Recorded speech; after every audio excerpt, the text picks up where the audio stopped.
বুধবারের পর বৃহস্পতিবারও একাধিক পুজো উদ্বোধন করলেন রাজ্যের মুখ্যমন্ত্রী মমতা বন্দ্যোপাধ্যায়। গড়িয়াহাট হিন্দুস্তান ক্লাব, 21 পল্লী, আদি বালিগঞ্জ সর্বজনীন, শীতলা মন্দির সহ একাধিক মণ্ডপের উদ্বোধন করেন তিনি। আর.জি. কর কাণ্ডের পর আন্দোলন চলছে কলকাতা সহ একাধিক জেলায়। এই পরিস্থিতিতে উৎসবে ফেরা নিয়ে মুখ্যমন্ত্রীর মন্তব্যের পর বিতর্ক তৈরি হয়েছিল। অনেকেই জানিয়েছিলেন উৎসবে ফিরবেন না, কিন্তু বরিশা ক্লাবের পুজো উদ্বোধনে গিয়ে মুখ্যমন্ত্রী জানান গতবারের থেকে বেশি পুজো হচ্ছে গোটা বাংলায়। বৃহস্পতিবার বরিশা ক্লাবের পুজো উদ্বোধনে গিয়ে মুখ্যমন্ত্রী বলেন, বন্যার জন্য তিনি ভেবেছিলেন এবার পুজোর অনুষ্ঠানগুলি নাও হতে পারে, কিন্তু পরে তিনি দেখেছেন গতবারের চেয়ে অনেক বেশি পুজোর অনুষ্ঠানের অনুরোধ আসছে।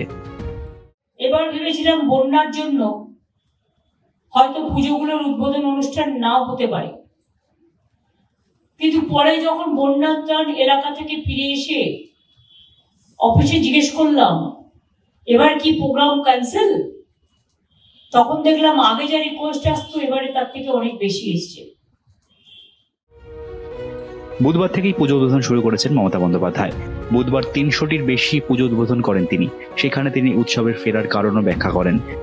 বরিশার উদ্বোধনে মুখ্যমন্ত্রী জানিয়েছেন, বুধবার চেতলা অগ্রণীর পুজো মণ্ডপ থেকে 300টি পুজোর উদ্বোধন করেছেন তিনি। আগামীকালও 400 পুজোর উদ্বোধন করবেন তিনি। এদিকে 21 পল্লী পুজো উদ্বোধনে গিয়ে ক্যানভাসে ছবি আঁকেন মুখ্যমন্ত্রী।